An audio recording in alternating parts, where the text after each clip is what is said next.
রাষ্ট্রপতি মোহাম্মদ শাহাবুদ্দিনকে অপসারণ করে গ্রেপ্তারের দাবি জানিয়েছেন বিরোধী দলীয় চিফ হুইপ নাহিদ ইসলাম। তিনি বলেন, রাষ্ট্রপতির বঙ্গভবনে থাকা বা সংসদে বক্তব্য দেওয়ার কোনো নৈতিক অধিকার নেই। একাদশ জাতীয় সংসদের প্রথম অধিবেশনের সমাপনী দিনে বিকেলে রাষ্ট্রপতি ভাষণ নিয়ে ধন্যবাদ প্রস্তাবের উপর আলোচনায় এনসিপির আহ্বায়ক এসে বলেন। মামুন হোসেনের রিপোর্ট। মোহাম্মদ নাহিদ ইসলাম। বৃহস্পতিবার একাদশ জাতীয় সংসদের প্রথম অধিবেশনের 25তম দিনে রাষ্ট্রপতির ভাষণ নিয়ে ধন্যবাদ প্রস্তাবের ওপর আলোচনা শুরু হয়। আমরা যখনই ব্যাংকিং খাত এতে অংশ নিয়ে বিরোধী দলীয় চিফ হুইপ নাহিদ ইসলাম বলেন, রাষ্ট্রপতির সংসদে বক্তব্য দেওয়ার কোনো নৈতিক অধিকার নেই। মাননীয় স্পিকার, গাধাকে দিয়ে আপনি হাল চাষ করিয়ে এটার মধ্যে কোনো বাহাদুরি নাই।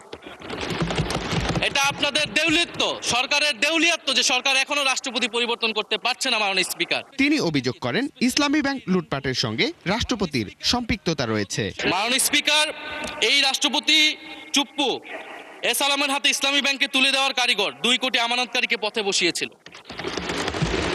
এবং জুলাই গণহত্যার সময় তার ভূমিকা, ফ্যাসিবাদের সাথে তার সংশ্লিষ্টতা সবকিছু আমরা জানি।